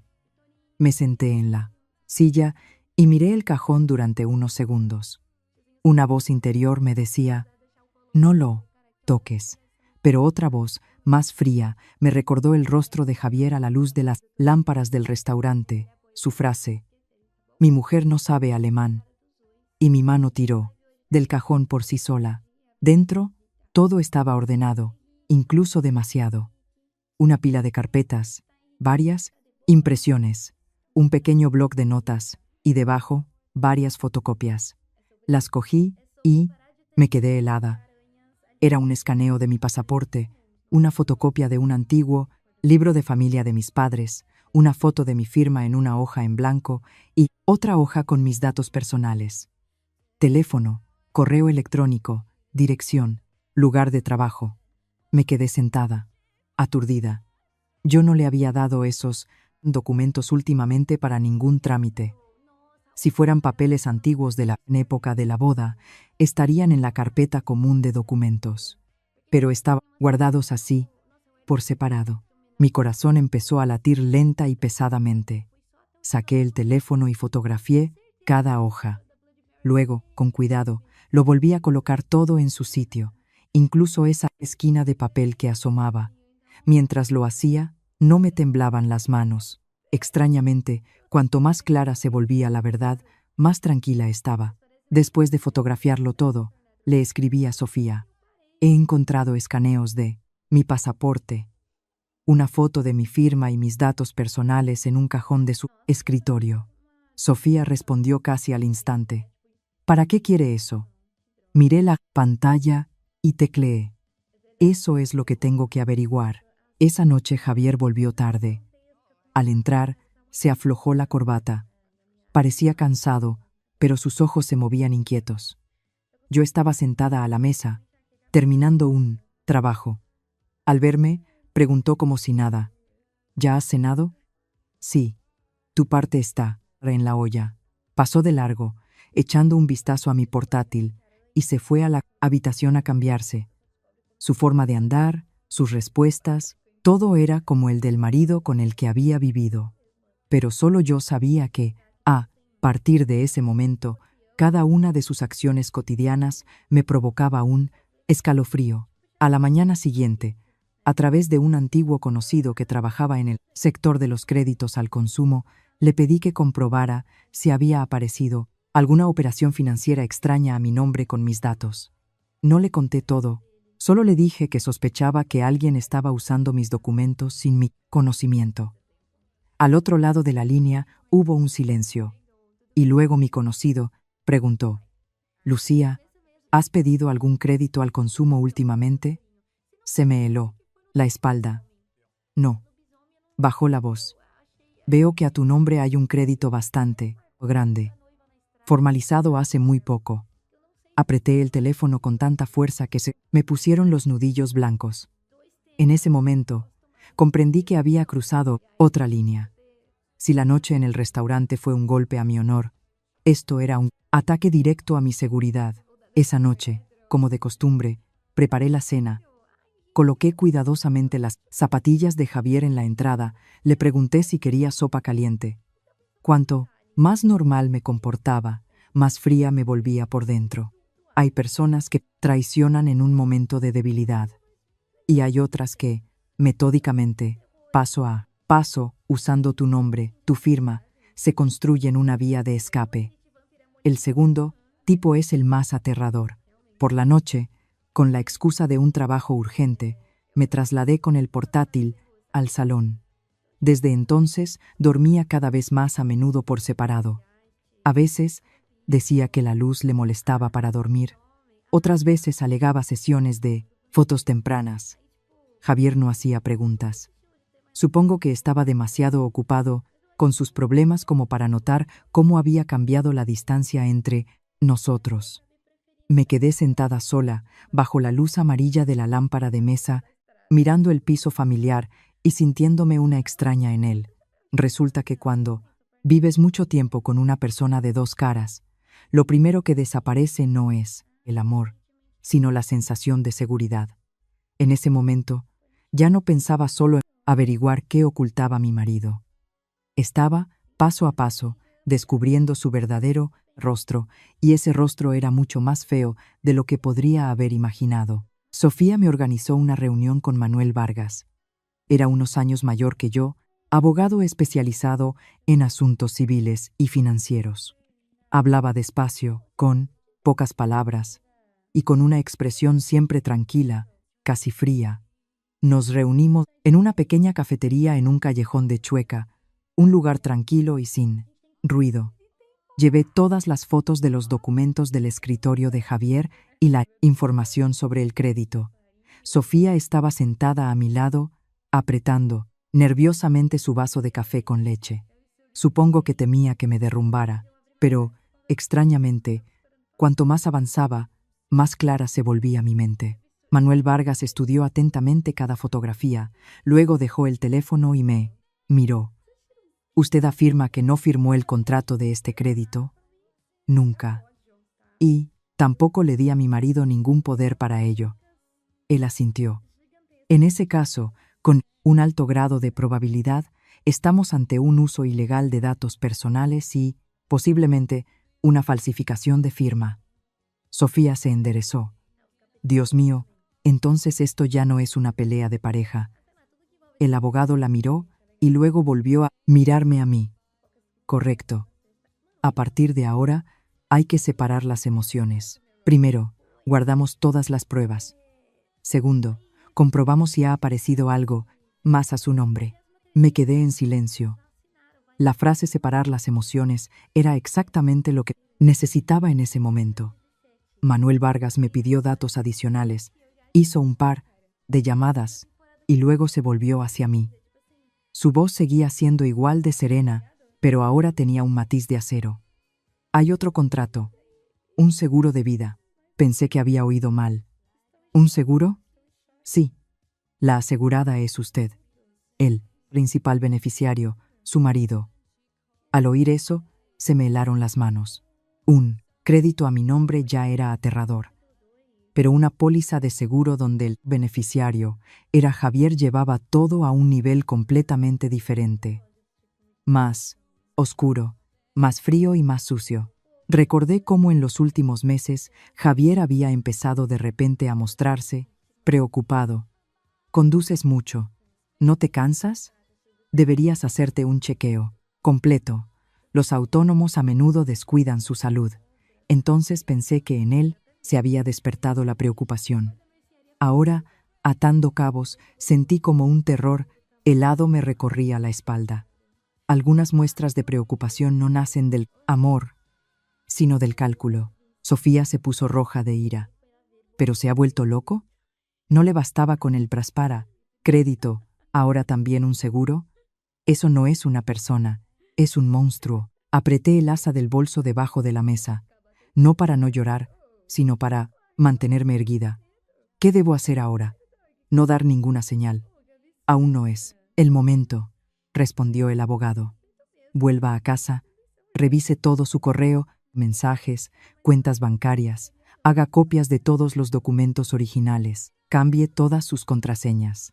A partir de hoy, todo lo que concierne a su identidad debe estar bajo llave. Asentí. Y que Javier piense que usted no sabe nada. Cuanto más seguro de sí mismo esté, más fácil será que se delate. La reunión terminó cuando afuera empezó a llover de nuevo. Sentada en el coche de Sofía, miraba los chorros de agua en el cristal, y en mi cabeza había una claridad aterradora. El hombre con el que me casé no solo me traicionó en una cena. Había usado en secreto mis documentos, mi firma, mi nombre, para allanarse el camino hacia su beneficio. Esa noche en casa, cambié todas las contraseñas, revisé el correo antiguo, fotografié todo lo que me pareció sospechoso y lo guardé en un disco duro, externo. Javier volvió sobre las 9. ¿Aún despierta? Tengo un poco de estere. Trabajo. Me miró durante unos segundos, probablemente sorprendido por mi calma. Luego asintió y se fue al baño. Detrás de la puerta, el agua corría y yo estaba sentada a la mesa, mirando mi reflejo en la pantalla oscura del portátil. La traición de un extraño duele. La traición de un ser querido que se lucra en secreto con tu nombre duele 10 veces más. Y esa noche comprendí que no podía simplemente desenmascarar a Javier por la humillación. Tenía que sacar toda esa sucia telaraña a la luz antes de que me engullera por completo. Después de la reunión con el abogado, Sofía y yo decidimos que necesitábamos saber más sobre Hans. Un hombre así, si está acostumbrado a usar su poder para asuntos sucios, difícilmente se detendría en un solo caso. El mal a menudo no reside en un solo error, sino en un hábito. Sofía comenzó a hacer averiguaciones a través de conocidos en el sector de los medios. Los primeros días, información era fragmentaria. Alguien decía que Hans era muy reservado, otro que había oído hablar de una empleada que dimitió justo después de un viaje de trabajo, pero la razón era desconocida. Finalmente, Sofía consiguió un nombre, Clara. Al oírlo, sentí que el corazón me latía más fuerte, no de miedo, sino por mí, el presentimiento de que estaba al borde de algo muy oscuro. La dirección de Clara nos llevó a un viejo edificio de paneles en Vallecas. Ese día, el cielo estaba cubierto de nubes. Sofía y yo dejamos el coche y caminamos. Un portal con las paredes desconchadas, una luz tenue. Me detuve frente a una puerta vieja y llamé 3 veces. Al cabo de un rato, la puerta se entreabrió. En el umbral apareció una chica delgada y pálida, con el pelo recogido en un moño desordenado. Nos miraba con desconfianza. ¿A quién buscan? Respiré hondo. ¿Es usted Clara? Me llamo Lucía. Me gustaría hablar con usted. Intentó cerrar la puerta de inmediato. No las conozco. No tengo nada que hablar con ustedes. Di un paso adelante y bajando la voz rápidamente, dije: acabo de pasar por el mismo camino que usted recorrió una vez. Mi marido trabaja en la misma empresa por donde trabajaba usted. Su jefe es alemán. La mano de Clara en la puerta se detuvo. La miré a los ojos. No he venido a remover el pasado. Solo quiero entender si estoy tratando con la misma persona. La puerta se abrió más. Los labios de Clara temblaron. Me miró a mí, a Sofía, y retrocedió hacia el interior del piso, como si se le hubieran acabado las fuerzas. La habitación era diminuta. Una cama, una mesita baja y una cómoda de plástico. Sobre la mesa, fideos a medio comer y varias cajas de medicamentos. El olor a humedad se mezclaba con el de un ansiolítico. Clara se sentó en el borde de la cama y las lágrimas simplemente comenzaron a rodar por sus mejillas. En silencio, sin un sollozo, sus hombros temblaban. Sofía le sirvió un vaso de agua. Esperé, y luego dije en voz baja: si no quiere hablar no insistiré, pero necesito saber. Clara se secó las lágrimas. Usted es la primera que viene y me dice esto. Y entonces contó su historia. Hacía 8 meses, hubo un viaje de trabajo de la empresa a Barcelona. Clara era entonces una especialista junior en comunicación interna. Hans se comportaba de manera educada, la elogiaba. La última noche, después de la cena, le pidió que subiera a su habitación para hacer unas correcciones urgentes en una presentación. Ella fue, sin sospechar nada malo. Al principio, realmente trabajaron, pero luego Hans empezó a hacerle cumplidos, se acercó demasiado, le puso una mano en el hombro. Ella se apartó de un salto y se fue. Al día siguiente, en la oficina, todo cambió. Nadie dijo nada directamente, pero empezaron a correr rumores de que ella misma había intentado seducir al jefe, que, al ser rechazada, ahora se hacía la víctima. Sus compañeros empezaron a evitarla. Menos de un mes después, dimitió. Escuchaba, apretando los puños. Lo peor no fue perder el trabajo, continuó Clara, sino que nadie me creyó. Me miraban como si fuera basura. Sofía masculló entre dientes. Cabrón. ¿Y a mí, marido? Pregunté en voz baja. ¿Lo recuerda? Clara levantó sus ojos, llorosos. Sí, recuerdo al señor Javier. En aquel entonces estaba constantemente al lado de Hans. Incluso los vi hablando en el vestíbulo del hotel. No sé de qué, pero recuerdo muy bien su cara. Esas palabras fueron como un golpe. Entonces, Javier sabía qué clase de persona era Hans. Lo vio, lo entendió, y aún así decidió servirle a su propia esposa en bandeja. Miré a Clara, y en mí se mezclaron la compasión y la rabia. No voy a obligarla a declarar ahora mismo, dije, cogiéndole la mano. Pero si llega él, momento, ¿podría ayudarme a contar la verdad? Clara guardó un largo silencio, luego asintió. Si usted va hasta el final, yo ya no me esconderé más. Al salir, me di la vuelta. Comprendí que, a partir de ese momento, no solo luchaba por mi honor. Estaba sacando a la luz una trampa en la que antes que yo ya había caído otra mujer. Y si yo callaba, caería alguien más. Esa noche, estaba sentada sola a la mesa. Javier aún no había vuelto. Abrí mi conversación con Hans. Un par de mensajes educados después de la cena. Personas, como él, no dejan rastro. Respiré hondo y tecleé lentamente. Disculpe mi marcha, del otro día. No me encontraba bien. No me gustaría que esto afectara a la carrera de mi marido. Creo que deberíamos vernos y aclararlo todo. La respuesta llegó en 3 minutos. Rápida, asquerosamente rápida, escribió que lamentaba mi malestar y que entendía cómo las mujeres se preocupan por el trabajo de sus maridos. Y terminó con la frase, creo que una conversación personal será mejor para todos, mejor para todos. Sonreí con ironía.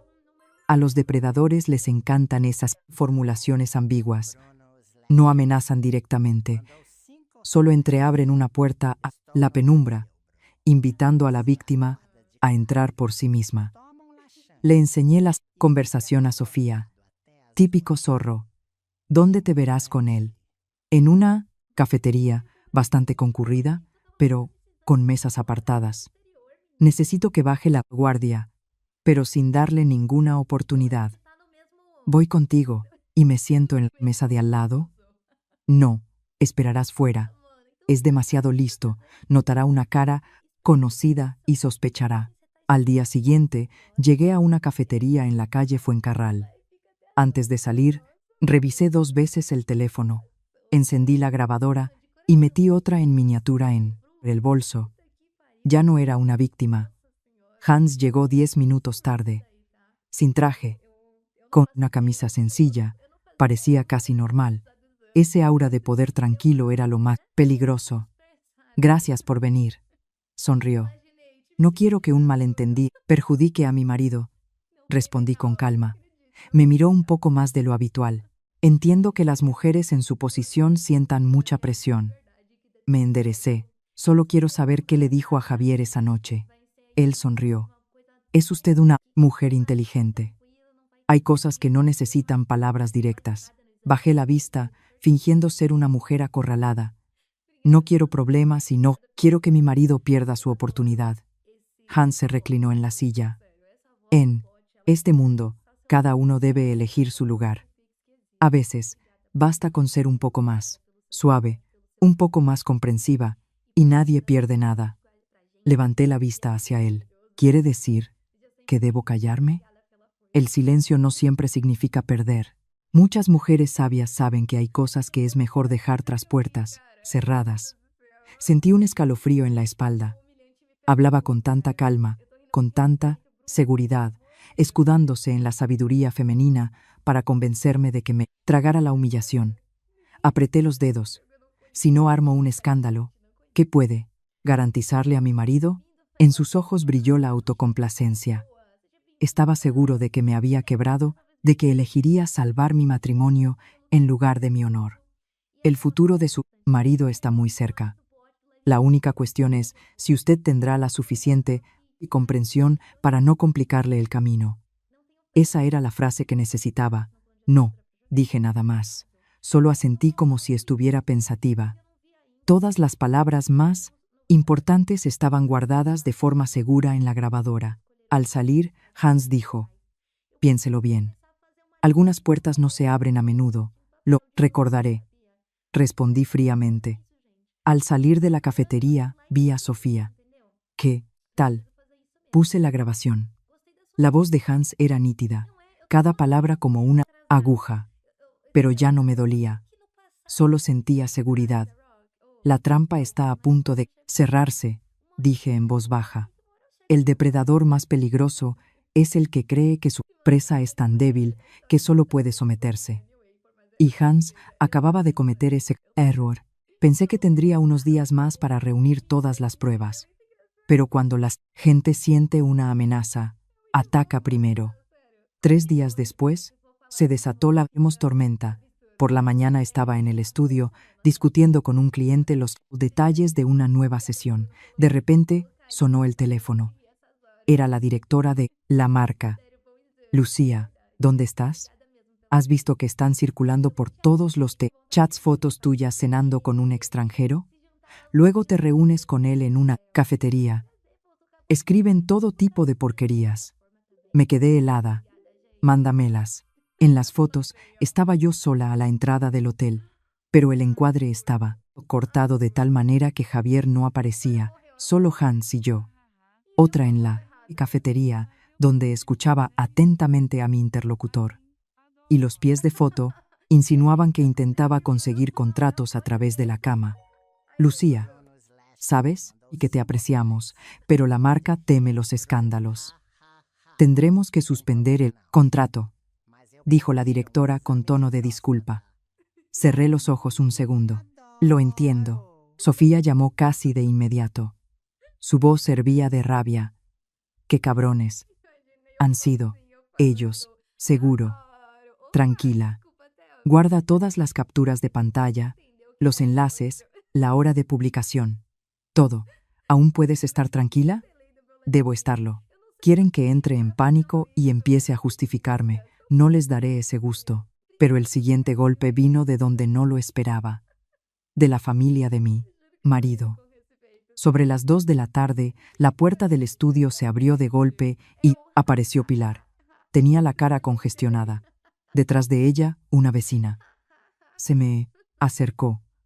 «Todavía tienes la desvergüenza de estar aquí. ¿Qué has hecho? Tus fotos están por todas partes. Has avergonzado a Javier, a toda nuestra familia». «Pilar, hablemos en casa», dije con calma. «En casa, para que vuelvas a negarlo todo», chilló, señalándome con el dedo. «No me imaginaba que fueras así, tan decente en público y por la espalda, liándote con el jefe de tu marido». Sofía quiso intervenir, pero la detuve con la mirada. «Pilar, ¿se cree todo lo que le dice Javier?». Ella se rió. «Es mi hijo. ¿Acaso debería creerte a ti y no a él?». Y entonces levantó la mano. ¡Zas! La bofetada fue tan fuerte que mi cabeza se giró bruscamente. En el estudio se hizo un silencio sepulcral. Me ardía la mejilla. Sofía se abalanzó. «¿Pero qué hace?». La detuve. Extrañamente, no tenía ganas de llorar. Giré lentamente la cabeza y miré a mi suegra directamente a los ojos. «Debería preguntarle a su hijo», pronuncié claramente. «¿Por qué decidió comerciar con su propia esposa? El aire se espesó. Pilar se quedó paralizada. Sus labios temblaron. Esperaba lágrimas o excusas, pero no esto. Su bofetada de hoy, continué, se quedará conmigo. Pero la vergüenza a esta casa no la he traído yo. La ha traído su hijo. La vecina detrás de ella balbuceó. Pilar, vámonos, vámonos de aquí. Pilar retrocedió un paso. Su rostro seguía rojo, pero en su mirada había aparecido la confusión. Se dio la vuelta y salió en silencio. ¿Estás bien?, preguntó Sofía. Tenía los ojos enrojecidos de ira. Me toqué la mejilla ardiente. Bien. Mejor que nunca. Mejor. Miré la pantalla del teléfono con las fotos comprometedoras, luego la puerta. Acaban de cortar ellos mismos el último camino hacia la reconciliación.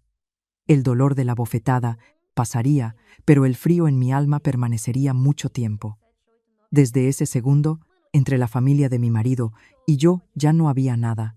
A la noche siguiente, Javier volvió a casa, tenso. ¿Vas a cenar? La sopa está en la olla, pregunté como si nada. No respondió. Se acercó a la mesa, sacó una contadeladamente carpeta de su maletín y la arrojó frente a mí. En los papeles estaba mi nombre, en el contrato de crédito, en la póliza de seguro. Si has decidido empezar una guerra, ten cuidado. Tu nombre está en todas partes. ¿Crees que vas a salir? Limpia de esta. Miré los papeles, luego a él. ¿Me estás amenazando? Te lo estoy recordando, para que no te hundas a ti misma. Asentí. No te preocupes, no voy a responder con palabras. En ese momento, llamaron a la puerta. Javier dio un respingo. Fui a abrir. En el umbral estaba Manuel Vargas. ¿Quién le ha llamado?, saltó Javier. El abogado entró en la habitación, dejó su maletín sobre la mesa y dijo con calma: soy el abogado que representa los intereses de Lucía. Y, a juzgar por estos documentos, esto ya no es un conflicto familiar, sino un caso de estafa, falsificación de documentos y uso ilegal de datos personales. El rostro de Javier se volvió ceniciento. En ese instante, sonó mi teléfono. Sofía, Clara me ha pasado un pendrive. Hay correos antiguos, horarios de viajes de trabajo, todo lo relacionado con Hans. Hay pruebas suficientes. Colgué y miré a Javier. Por primera vez, en sus ojos, no había ira, sino miedo real. 3 días después, en la empresa de Javier, había una reunión programada en la que debían anunciar el nuevo nombramiento. Se fue temprano por la mañana, con una camisa blanca impecable y una corbata perfecta. Antes de irse, se dio la vuelta, como intentando adivinar qué iba a hacer yo. Suerte, le dije. Supongo que pensó que me había rendido. Entré en la sala de conferencias cuando la reunión ya había comenzado. Javier estaba sentado en primera fila, con la espalda recta. Hans estaba en el estrado. Cuando llegó el momento del anuncio, me levanté. Disculpen, me gustaría pedir unos minutos. Todos se quedaron helados. Javier se dio la vuelta. Su rostro estaba blanco como el papel. Me acerqué al proyector y puse la grabación. Por la sala se extendió su conversación del restaurante. La voz de Hans, el alemán, chapurreado de Javier. Y en la pantalla, subtítulos en español. Mi mujer no sabe alemán. Un par de copas más y todo irá bien. En la sala se hizo un silencio sepulcral. Javier se levantó de un salto. No, eso no es verdad. Me volví hacia Hans y, en un alemán perfecto, pronuncié, lentamente. Entendí todo lo que dijo esa noche, de principio a fin. Por primera vez, la máscara de impecabilidad se deslizó de su rostro. Continué, mostrando la correspondencia, la grabación de la cafetería y luego entregué el pendrive de Clara. En la pantalla aparecieron pruebas de que Hans era un depredador en serie y Javier su cómplice. En ese momento, entraron en la sala Manuel Vargas y el jefe de seguridad. Dejaron sobre la mesa una carpeta con documentos. El contrato de crédito, la póliza de seguro El informe de un perito calígrafo sobre la falsificación de la firma. La reunión fue interrumpida. A Hans le pidieron que se quedara para una investigación interna. Javier dio un paso hacia mí y sus piernas flaquearon. Cayó de rodillas en medio del pasillo. Lucía, perdóname. Por favor, no lo hagas. Recuerda nuestra familia, mi madre. Miré al hombre que había intentado comerciar conmigo. No me perdiste hoy. Me perdiste en el momento en que abriste la boca para venderme. En la sala reinaba el silencio. Dos hombres que estaban a un paso del triunfo acababan de sufrir la humillación más aplastante de sus vidas. A veces, por todo, hay que pagar, no en la oscuridad, sino a plena luz, ante los ojos de aquellos ante quienes tanto querías engrandecerte. Después de esa reunión, todo se precipitó a una velocidad increíble. Hans fue suspendido de su cargo. Ese mismo día comenzó una investigación interna. Javier, en lugar de felicitarlo por el ascenso, lo retuvieron para interrogarlo. 2 días después, volvió a casa de madrugada, borracho, con la camisa arrugada y los ojos rojos. El hombre que tanto valoraba su imagen era ahora solo una sombra patética de sí mismo. Al verme, se derrumbó en el suelo. Lucía, me equivoqué. Por favor, retira la denuncia. Lo miré y solo sentí cansancio. ¿Retirar qué? ¿La denuncia por usar mis documentos? ¿O por intentar cambiarme por un puesto? ¿O debo retirar los restos de mi propia dignidad? Estaba desesperado. Tenía deudas. No había otra salida. Sonreí con amargura. No culpes a la desesperación. Tú mismo elegiste ese camino. Lloraba, pero sus lágrimas no me provocaban ni lástima ni regocijo. Simplemente comprendí. Este hombre ya no era mi marido. Era solo la consecuencia de su propia codicia y bajeza. Al día siguiente vino Pilar, sin su arrogancia de antes, sin sermones. Lucía, te lo pido. Su voz temblaba. Sé, misericordiosa. Dale una oportunidad. Me senté frente a ella, tranquila como la superficie de un lago. Le di muchas oportunidades. Aguanté por la familia, por vuestra imagen. Pero cuando decidió lucrarse con mi nombre y comerciar conmigo, ya no se trata de paciencia. Actuó como un tonto. La tontería es un error, pero cuando una persona calcula cada paso para su propio beneficio, eso ya no es tontería, es ruindad. Por primera vez, entre nosotras no había ningún velo de cortesía. Ese mismo día, con mi abogado, presenté los papeles del divorcio. No quise repartir nada, me llevé solo lo que me pertenecía. Resultó que no tenía tantas cosas. Un par de maletas con ropa, cajas con el equipo fotográfico, unas tazas de cerámica favoritas y la planta de la terraza.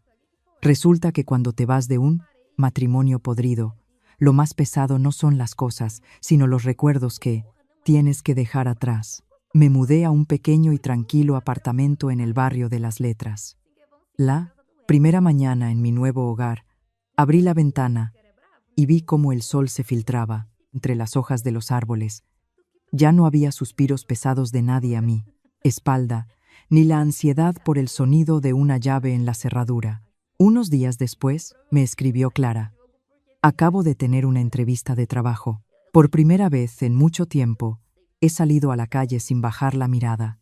Leí su mensaje y me quedé sentada junto a la ventana durante mucho tiempo. Supongo que ese fue el mayor alivio. No solo me había liberado yo, otra mujer también, había dejado de vivir a la sombra de la vergüenza ajena. En cuanto a Javier, tras el despido, todas sus viejas deudas cayeron sobre él, sus amigos le dieron la espalda. Lo más doloroso para él, creo, no fue la pérdida de su esposa, sino la pérdida de esa dignidad masculina por la que estaba dispuesto a pagar cualquier precio. Y yo no me sentía una vencedora. Simplemente sentía que ya no perdía contra mí misma. Las mujeres aguantan no porque sean tontas, sino porque aman, creen, quieren conservar. Pero cuando queda claro que la persona a tu lado no lo compre, merece seguir aguantando, es un camino hacia la oscuridad. En la vida familiar, para recorrer un largo camino juntos. Se necesita amor, respeto y una elemental decencia humana. No se puede, por amor propio o por codicia, pisotear a quien duerme contigo bajo la misma manta. Y siendo mujer, nunca pienses que debe aguantar hasta el final para salvar la palabra familia. Gracias por habernos acompañado hasta el final de esta historia. Os deseo salud, paz y sabiduría para valoraros siempre. Hasta pronto en el canal Vidas en Ruinas.